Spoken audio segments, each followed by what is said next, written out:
Hoje eu quero falar com os irmãos a respeito do singular amor de Deus, o nosso Pai.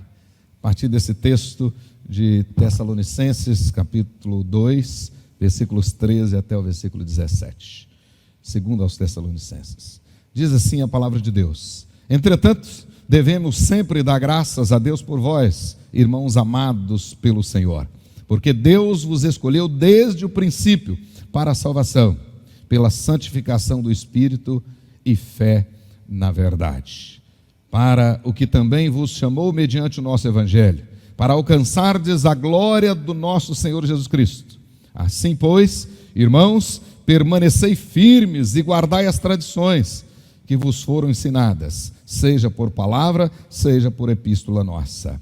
Ora, nosso Senhor Jesus Cristo mesmo, e Deus, o nosso Pai, que nos amou e nos deu eterna consolação e boa esperança, pela graça, consolem o vosso coração e vos confirmem em toda boa obra e boa palavra. Quero destacar versículo 16, a parte final do versículo 16.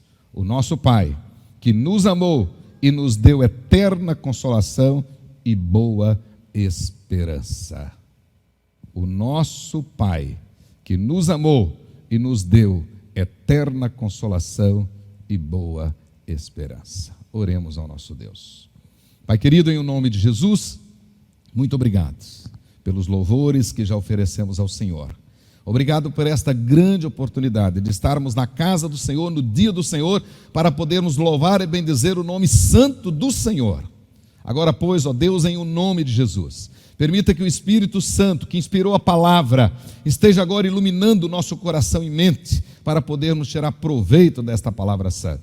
Usa-me, ó Deus, como instrumento do Senhor. Dá-me, ó Deus, toda a intrepidez para poder expor a Tua palavra. Permita que o Espírito Santo do Senhor, com poder e graça, haja poderosamente nesta noite. E encontre, ó Deus, com a Tua palavra, um lugar especial em cada coração, para que todos nós possamos hoje entender e possamos ser encorajados, fortalecidos, animados com o singular amor do Pai, o nosso Pai celestial. Ajuda-nos, ó Deus, Pai querido, ajuda-nos. Permita, Senhor, que aqueles que não puderam vir e que estão nos acompanhando pela internet, que a graça do Senhor também os alcance. Permita também, ó Deus, que todos aqueles que estão enfermos, aqueles que estão cansados, que estão distantes, desanimados, recebam do Senhor também uma porção especial da Tua graça nesta noite.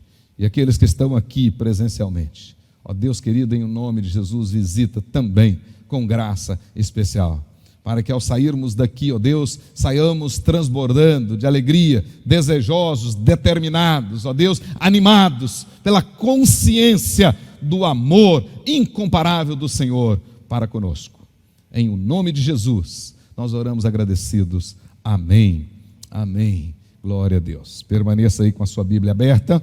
Esse texto da segunda carta de Paulo aos Tessalonicenses, especialmente os versículos 13 até o 17. Recentemente, no ano passado, até o mês de julho do ano passado, eu tive o privilégio de expor aos irmãos uma série de estudos baseados nas cartas de Paulo aos Tessalonicenses. E, principalmente, nós aprendemos, à luz de todo o texto aos Tessalonicenses, as duas cartas, aprendemos que nós fomos e somos alvos da graça de Deus e fomos transformados em testemunhas dessa graça. Então, uma bênção incomparável. Deus, pela graça, nos alcançou e hoje, pela graça, nos abençoa. Entretanto, como alvos dessa graça, agora nós somos transformados em testemunhas dela. Então, eu e vocês, todos nós, e aqueles que nos acompanham em casa também, tem esse compromisso de testemunhar da graça de Deus, de dizer a todos o que Deus fez na sua vida, o que Deus tem feito na sua vida. Quando nós estudamos essa sessão, a segunda sessão do capítulo 2, ou seja, a última sessão desse capítulo 2, aqui especificamente nesta sessão, Paulo nos apresentou aqui a auspiciosa perspectiva daqueles a quem Deus chamou. Em outras palavras, Paulo, na visão de Paulo, ele deixou claro para nós, naquela ocasião nós aprendemos isso, que os temores, as incertezas e quaisquer dificuldades, independente das circunstâncias, o crente poderá superá-las, considerando a excelência da sua posição em Cristo Jesus. Quando você pensa, quando você raciocina, quando você reflete, quando você medita na sua posição, naquilo que pela graça você alcançou em Cristo Jesus, todas as dificuldades, elas podem ser superadas, os problemas se diminuem com certeza, a sua visão aumenta, a graça de Deus enche o seu coração. O apóstolo vai deixar claro aqui, especialmente dos versículos 13 a 15, que nós, aqueles que foram já regenerados, lavados no sangue do Cordeiro, esses, o texto diz, que eles são amados, eleitos e chamados de Deus. Então, amados, eleitos e chamados de Deus. Mas o texto deixa claro também que fomos santificados pelo Espírito Santo e glorificados em Cristo Jesus. Por causa disso, no versículo 15, observa aí, o apóstolo Paulo vai então chamar aqueles irmãos à responsabilidade. Vai dizer, por causa disso, ou seja, assim pois, assim sendo, irmãos, permanecei firmes e guardai. A palavra guardai, apeguem-se às tradições, e a palavra tradição aqui não tem nada a ver com tradicionalismo, nada disso. A palavra aqui tem a ver com a sã doutrina, as sãs doutrinas, com o evangelho. E diz lá, apeguem-se ao evangelho que vos foi ensinado, ou seja, as sãs doutrinas que vos foram ensinadas, sejam por palavra, sejam por epístola nossa. Ou seja, em face de nós sermos amados, eleitos, chamados em Deus, santificados pelo Espírito Santo e glorificados em Cristo, nós precisamos agora permanecer bem firmados e guardar as doutrinas do Evangelho. Esse é o nosso compromisso, a despeito das dificuldades e das adversidades. Então, quando o crente faz a leitura do mundo e das lutas que estão aí, das dificuldades que estão aí, das adversidades que estão aí, quando ele faz essa leitura com os óculos certos, com a cosmovisão correta, quando ele sabe qual é a sua posição em Cristo Jesus, ele certamente supera todas essas adversidades, todas elas. É isso que o apóstolo Paulo estava ensinando aos crentes tessalônicos e também a todos nós ainda hoje. Na segunda parte dessa última sessão, os versículos 16 até o versículo 17, os dois últimos versículos, Paulo então, e aí eu quero focar a nossa mensagem de hoje especificamente, ele termina exortando os tessalonicenses, mas com uma oração. Isso era um costume do apóstolo Paulo. Então, ele ora em favor daqueles crentes, dos leitores originais, mas ele estava também orando em nosso favor. Estava orando em favor de todos os crentes em todos os tempos. Aí ele diz aí claramente, o objetivo dessa oração era confortar e dar estabilidade para aqueles crentes em meio às lutas que eles estavam passando e iriam passar ainda mais. Então a mesma oração serve para nós hoje. É como se Paulo estivesse orando por você e por mim, ainda hoje, né? Para que Deus desse essa estabilidade e confortasse o nosso coração em meio às lutas que nós temos que enfrentar. E observe bem que ele diz assim, ora, nosso Senhor Jesus Cristo mesmo, e Deus, o nosso Pai, que nos amou e nos deu eterna consolação e boa esperança, vírgula, pela graça, consolem o vosso coração e vos confirmem em toda boa palavra. Esse versículo 17, numa tradução mais literal, fica assim, dê ânimo aos seus corações e os fortaleça para fazerem sempre o bem, tanto em atos como em palavras. Esta foi a oração do apóstolo Paulo. Especificamente, quero destacar esse versículo 16, a última parte do versículo 16. Então, marque aí na sua Bíblia. E Deus, o nosso Pai, que nos amou e nos deu eterna consolação e boa esperança. Quero usar esse texto para falar com os irmãos a respeito do singular amor de Deus, o nosso Pai. O singular amor de Deus, o nosso Pai.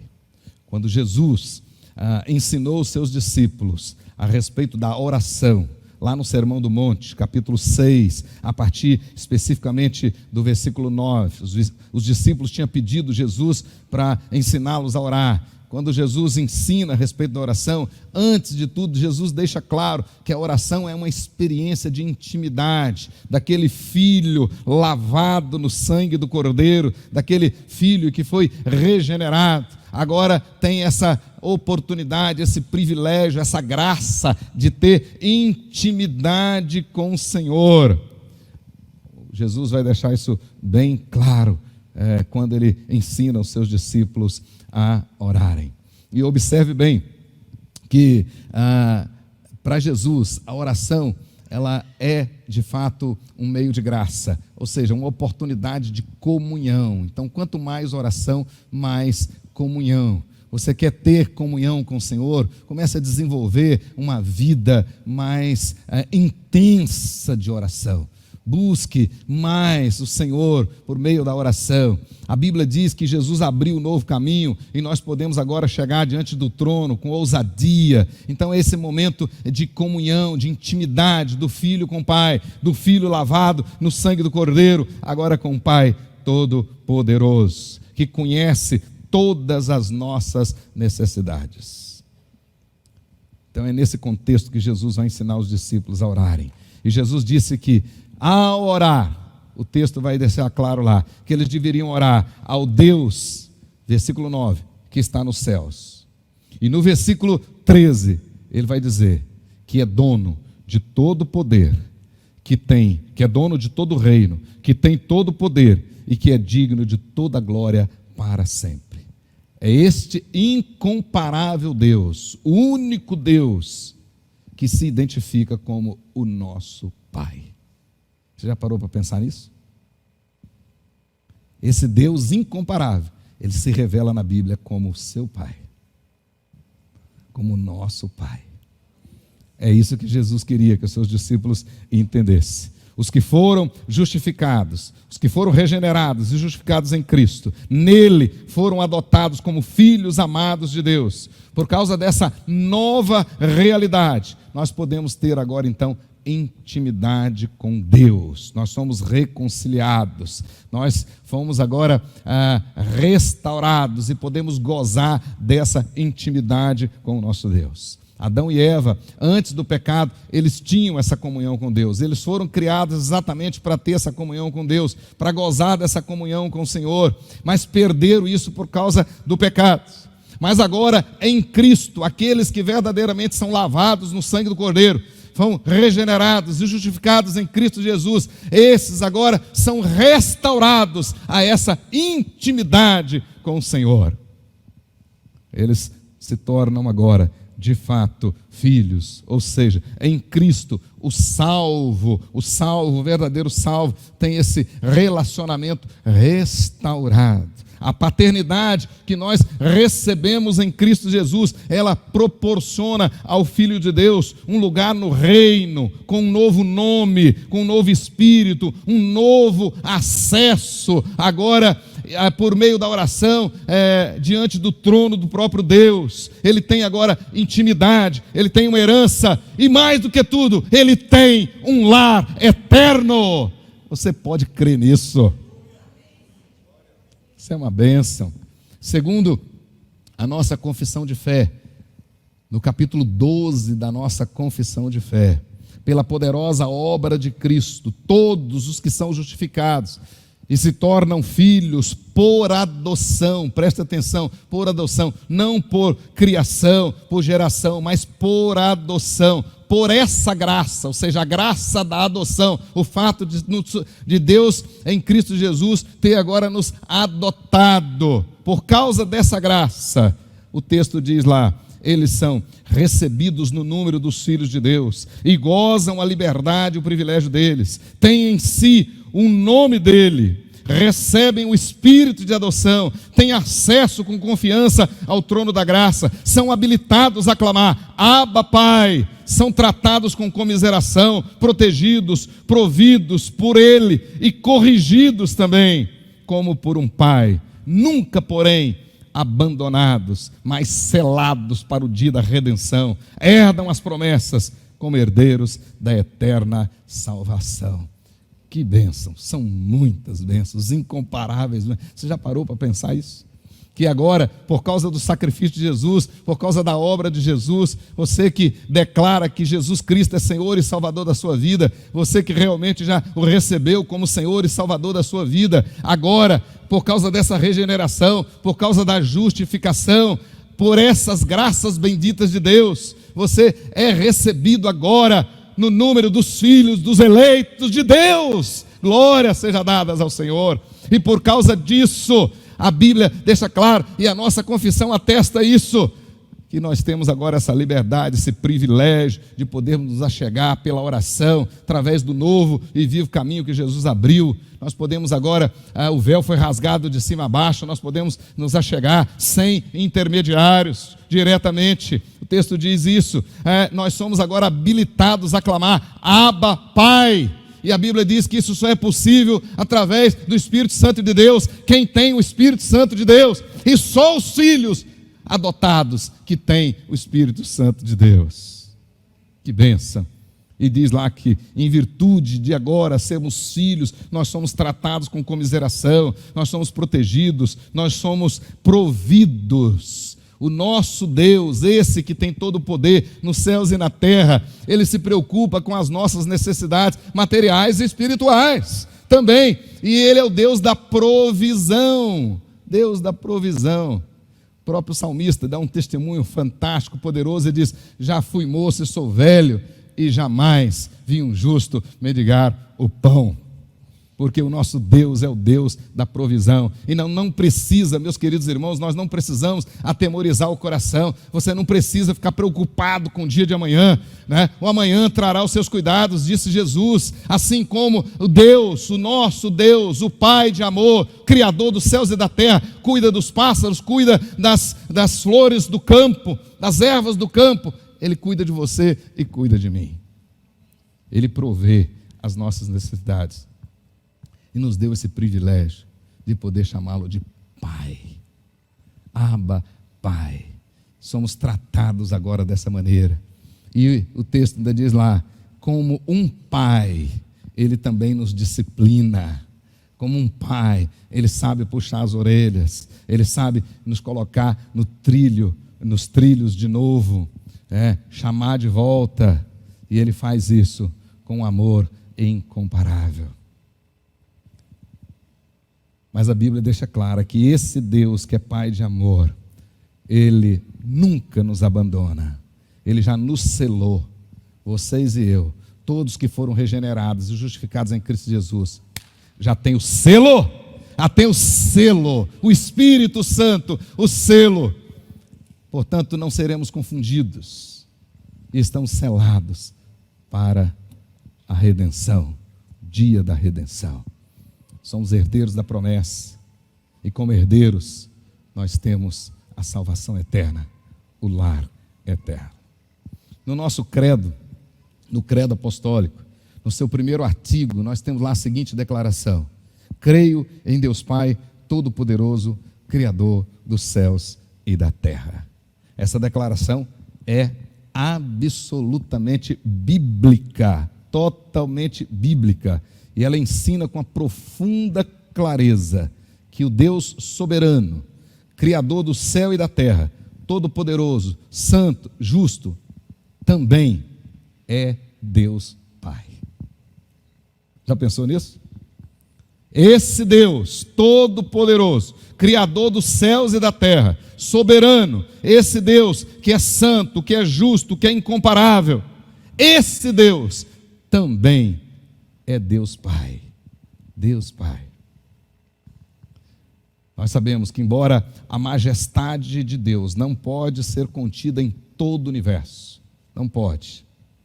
Mesmo assim, como Pai, como pai de amor, Ele cuida dos seus filhos a cada dia e todos os dias.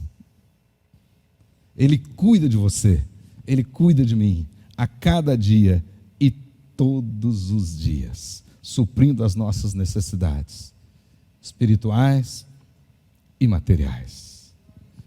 Portanto, nós precisamos desenvolver essa capacidade de contemplar Deus como Pai.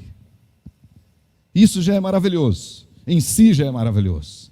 Mas se nós aprendemos um pouco mais a contemplar o nosso Deus e adorá-lo como Deus Pai de amor, é tremendo, é incomparável, é poderoso.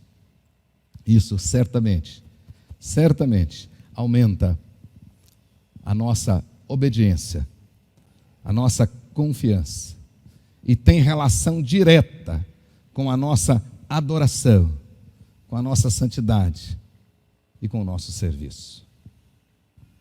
Você realmente quer agradar a Deus? Você quer verdadeiramente agradar a Deus? Você quer obedecê-lo verdadeiramente? Você quer confiar nele destemidamente? Ou seja, quer realmente confiar no Senhor incondicionalmente? Você deseja adorar a Deus verdadeiramente? Você deseja de fato servir ao Senhor com intensidade e veracidade do seu coração? Você de fato quer ser santo?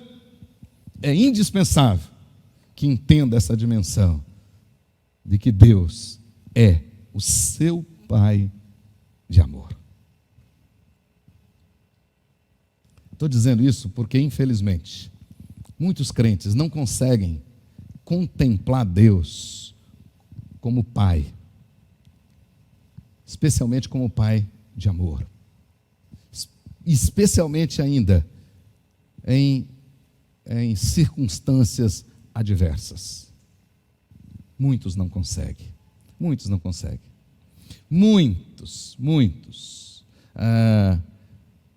em nível relacional humano, por causa de vários problemas, eles não conseguem ter relacionamentos saudáveis, não conseguem se sentir amados ou aceitos, e por causa disso não conseguem aprofundar nos seus relacionamentos, e infelizmente transferem isso para Deus.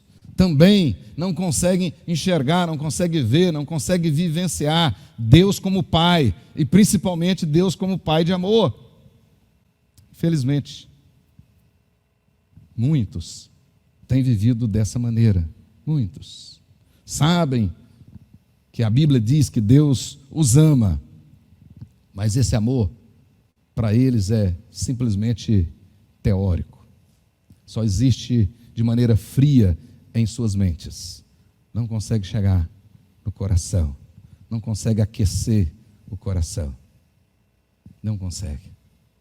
Então não se sentem amados e não conseguem usufruir dessa dimensão maravilhosa do nosso Deus, não consegue contemplar Deus como Pai de amor, não consegue gozar de Deus, desfrutar da intimidade de Deus. Entretanto, meus queridos irmãos, a Bíblia toda, mas de maneira especial o Novo Testamento, todos os escritores do Novo Testamento, os apóstolos e os demais escritores, todos eles, procurando ressaltar a relação paterna e amorosa de Deus, com o objetivo, procuraram ressaltar essa relação paterna e amorosa de Deus, com o objetivo de consolar, de encorajar, de aumentar a confiança e a alegria dos seus leitores, muitos deles em momentos difíceis da vida, perseguições e uma série de outras adversidades. Todos os escritores do Novo Testamento, todos os escritores se valeram dessa paternidade amorosa de Deus para poder gerar no coração dos seus leitores este consolo, este encorajamento, esta confiança, essa segurança, essa alegria. Por exemplo, Judas, na sua carta de um capítulo apenas, carta pequenininha, mas poderosa. Ele começa lá no versículo 1, deixando claro que nós, os que fomos lavados no sangue do Cordeiro, ele deixa claro lá, nós somos chamados e amados de Deus Pai. Marque isso aí no texto de Judas, para você nunca esquecer. O mundo pode te abandonar, até os seus parentes, seus familiares, pessoas, marido, mulher, o que for, podem te abandonar, podem fazer pouco caso de você, podem te rejeitar, e uma série de outras coisas. As adversidades estão aí, podem aumentar, mas a Bíblia deixa claro para nós que nós somos chamados e amados de Deus Pai. E ele diz, e guardados em Jesus Cristo. Então, quando você estiver diante de muitas lutas e de muitas dificuldades, pense nisso, tome posse dessa palavra. Deixe essa palavra crescer no seu coração, encher o seu coração. Peça ao Espírito Santo exatamente que aplique esta palavra no seu coração. Você é chamado e amado de Deus Pai, e você é guardado de Jesus Cristo. Portanto, ninguém pode tocar em você. Na verdade, Jesus mesmo declarou, daqueles que o Pai me deu, nenhum se perderá. Nenhum. Você tem que tomar posse dessa verdade, da palavra de Deus. É a Bíblia que nos consola, são as verdades bíblicas, as promessas bíblicas que enchem o nosso coração e que nos fazem erguer a cabeça e seguir em frente a despeito dos obstáculos. É isto que a palavra de Deus tem para nós. Então nós precisamos nos alimentar dessa palavra dia após dia. Você é filho, hoje você é filho, e como filho você é herdeiro. Preste bem atenção nisso. E o seu pai é pai de amor. Pai de amor. A Bíblia ensina isso para nós.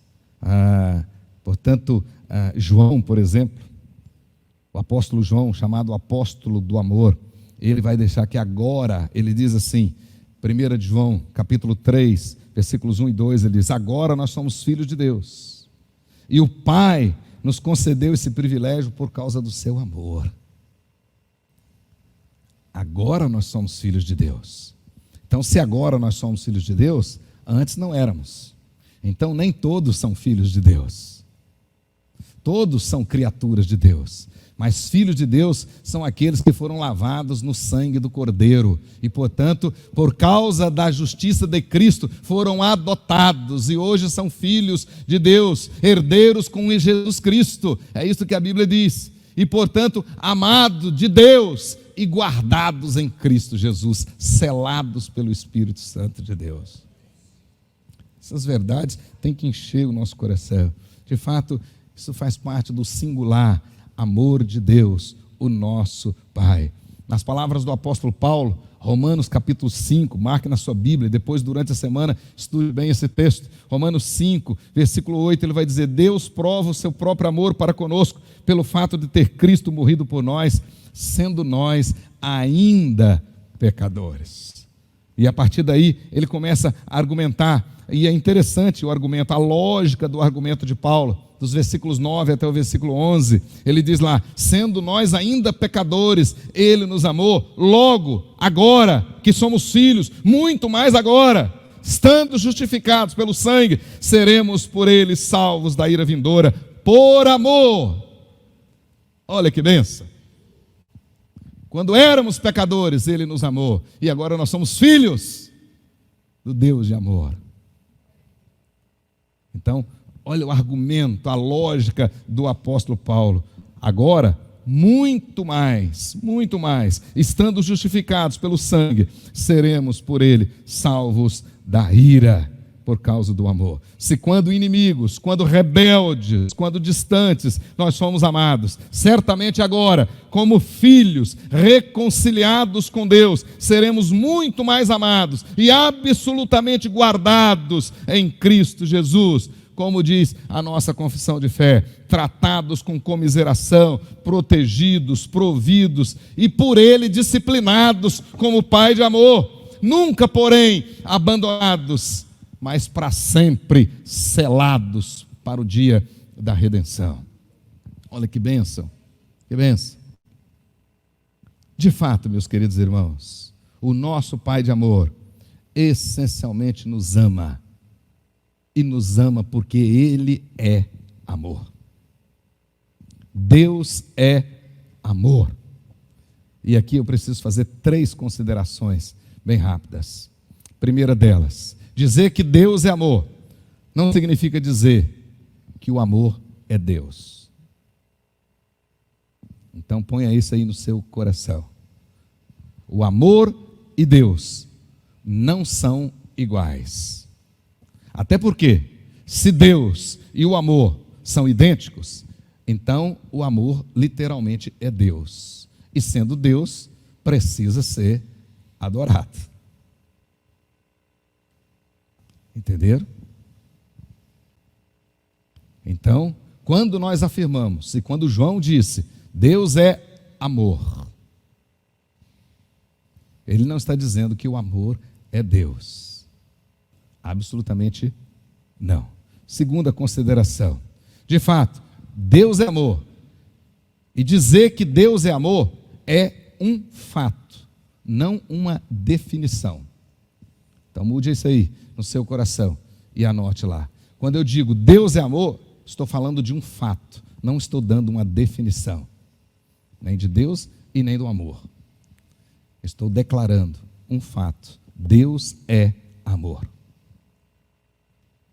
À luz da palavra de Deus, o amor, ele na verdade é um dos atributos de Deus. Ou seja, uma das propriedades fundamentais do ser de Deus, da sua substância. Uma das propriedades da substância divina é o amor. Então Deus é muito mais do que o amor. Um atributo, na verdade, é uma propriedade intrínseca ao ser de Deus. Através desses atributos, Deus pode ser distinguido, Deus pode ser identificado. Os atributos divinos são distinguidos de várias maneiras pelos teólogos.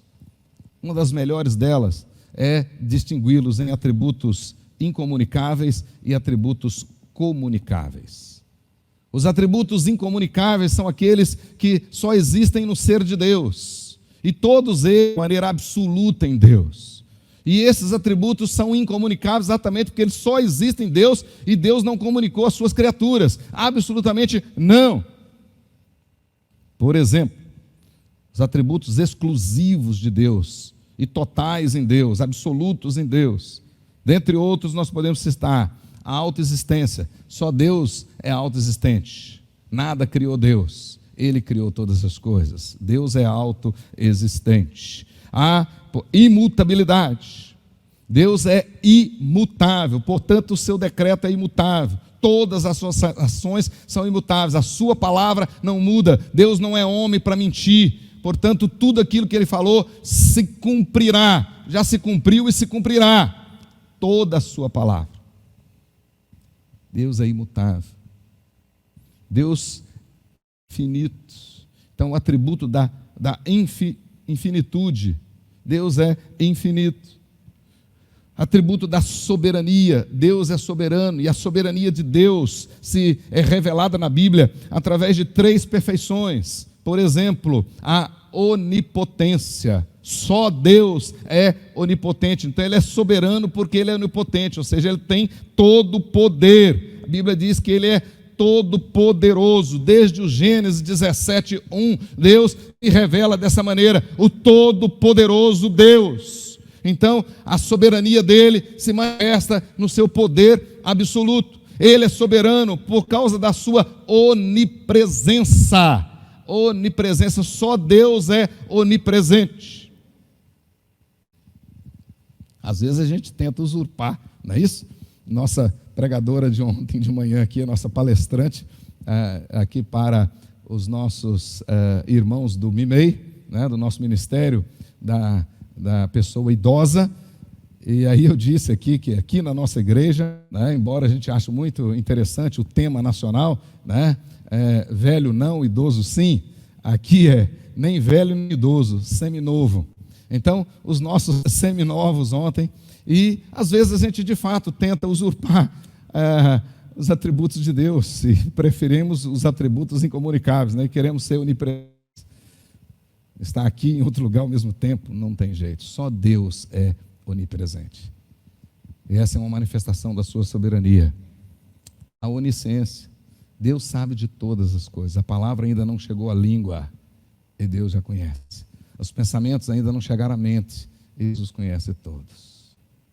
Então, na verdade, os atributos de Deus, eles são estudados nessa classificação. Os atributos incomunicáveis, ou seja, essas características do ser de Deus que só existem nele, e nenhuma das suas criaturas receberam nada disso, absolutamente nada.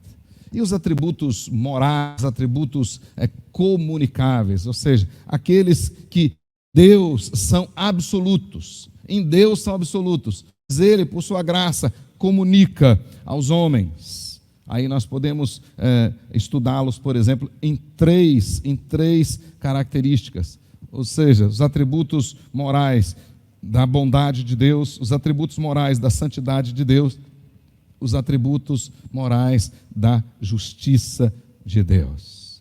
O amor é um atributo comunicável e está nesse contexto dos atributos morais da bondade de Deus.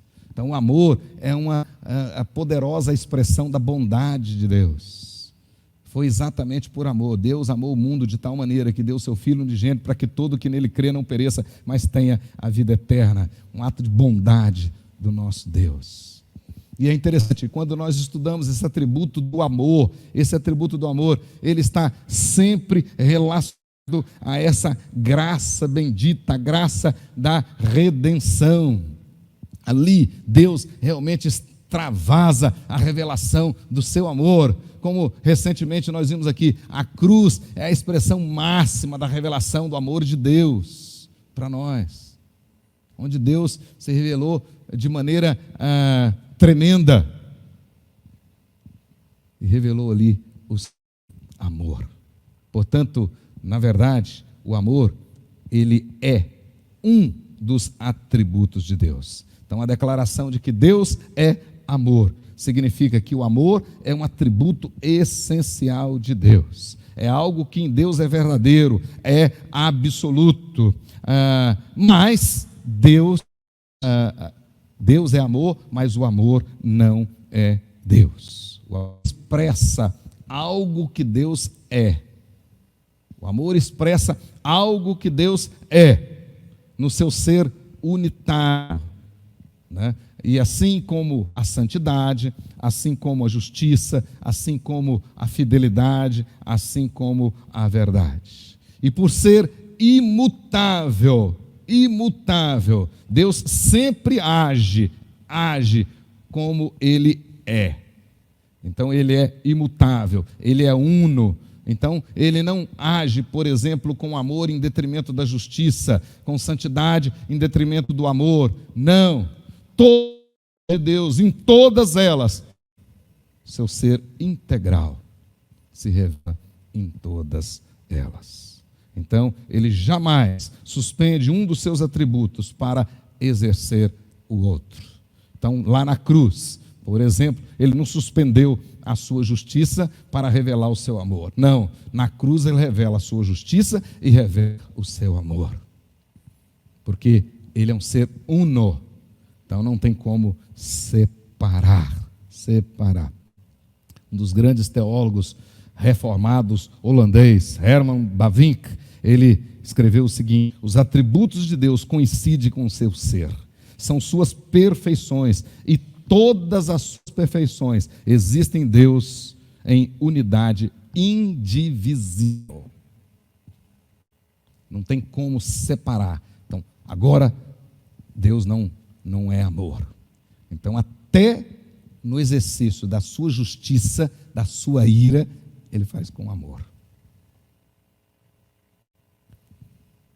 Esse é o nosso Deus, é o nosso Pai. E quando a gente descobre isso, quando a gente entende isso, quando toma posse dessa verdade, algo tremendo acontece no nosso coração. Por exemplo, sendo Deus autoexistente, o que significa? Então, autoexistente é um atributo dele. E como a gente não pode separá-los, sendo Deus autoexistente, significa que o seu amor não teve início. Já pensou nisso? Então o amor de Deus não teve início. Outro detalhe, sendo Deus eterno, significa que o seu amor não terá fim. Então ele não te amou ontem e vai deixar de te amar hoje. Então não tem esse negócio de perder salvação não. Se você foi lavado no sangue do Senhor Jesus, está salvo e salvo para sempre. Porque o amor de Deus não retrocede. Ele não deixa de amar. Ah, porque você cometeu um erro hoje, ele vai deixar de te amar. Não. O amor de Deus é eterno. O amor de Deus não teve fim e também não teve início e também não terá fim. Outro detalhe, sendo Deus infinito. Finitude é um dos atributos de Deus. Sendo Deus infinito, isso significa que o amor dele não tem limites. Não tem limites. Deus ama o brasileiro, o japonês, o israelita e assim por diante. Não tem limites. O preto, o branco,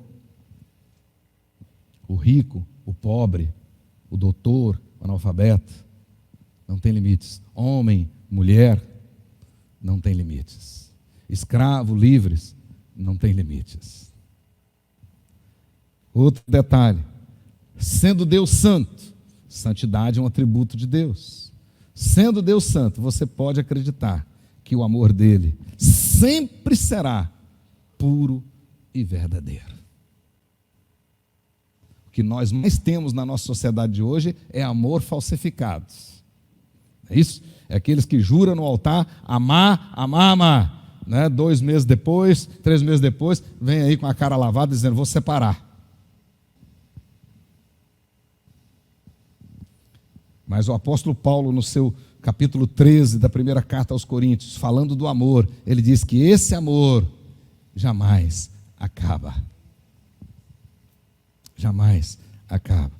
Então, sendo Deus santo, o amor dele é puro, é verdadeiro. E por último, sendo Deus imenso, a Bíblia diz que ele é o alfa e o ômega. Deus é imenso. Significa também que o amor dele é inesgotável. Inesgotável. Não vai acabar. Nunca. Inesgotável. Já pensou isso? Inesgotável. É uma fonte inesgotável. E um detalhe interessante. Além de tudo isso, essa indivisibilidade do ser de Deus deixa claro para nós que o amor dele sempre vai estar ligado com a sua graça. Com a sua graça. E é por causa disso que essa graça nos alcançou. Essa graça que nós podemos ver manifestada na redenção de pecadores. Então Deus, olha que coisa maravilhosa, por amor, o amor de Deus, o amor de Deus é a sua decisão absoluta, soberana de salvar pecadores, homens e mulheres em Cristo Jesus, de renová-los à santidade agora e santificá-los no Espírito Santo, trazê-los a uma nova comunhão com Ele. Esse é o grande milagre, essa é a grande bênção. Podemos dizer que o amor de Deus o levou a se inclinar para abraçar indignos. Foi o amor de Deus que o levou a se inclinar e me pegar com mão forte e poderosa lá no lamaçal do pecado e me tirar de lá. Nunca teria saído de lá por minha vontade. Nunca teria saído de lá. Nunca. Mas Ele se inclinou por amor e me resgatou. Isso chama-se redenção. Me resgatou. Esse amor, sublime amor, incomparável amor. Esse amor, irmãos, ele traz, diante de tudo que eu acabei de falar, 3 verdades que eu quero que você leve para sua casa agora, objetivas. Seu Pai, o nosso Deus, o nosso Pai de amor, Ele sempre nos amará. Põe isso no seu coração. Você pode até não perceber isso. Em determinados momentos da sua vida, você pode não perceber isso. Mas Ele sempre te amará. Segundo, esse Deus, o nosso Pai de amor, Ele nunca nos deixará. Nunca. Nunca. O salmista chegou a dizer que meu pai e minha mãe podem me abandonar, mas o Senhor não me abandonará. Nunca. E terceiro, o nosso Pai de amor sempre cuidará de nós. Sempre. Então, marque aí no seu coração, guarde aí. Deus, o nosso Pai de amor, sempre nos amará, nunca nos deixará, sempre cuidará de nós. Sempre. É exatamente esta a verdade poderosa. É este o conhecimento maravilhoso, incomparável, que Davi narra no Salmo 139. Salmo 139. É exatamente essa a verdade que aparece lá. Quando o salmista vai deixar claro para nós que o nosso Deus, poderoso Deus, o Senhor, diz lá: tu me sondas e me conheces, sabes quando me assento e quando me levanto, de longe penetras os meus pensamentos, esquadrinhas o meu andar e o meu deitar, e conheces todos os meus caminhos. Ainda a palavra me não chegou à língua, e tu, Senhor, já a conheces toda. Tu me cercas por trás e por diante, e sobre mim põe a mão. Olha o verso 6. Tal conhecimento é maravilhoso demais, é tremendo demais. Ele vai dizer aí, tal conhecimento é extraordinário, é além da minha capacidade intelectual, é sobremodo elevado, não posso atingir, mas é real. Esse Deus sempre me amará, nunca me deixará, sempre cuidará de mim. Você pode dar um amém, glória a Deus. Esse Deus, é esse amor incomparável, esse amor. Nós podemos concluir, e aí na tela eu fiz questão de colocar, né?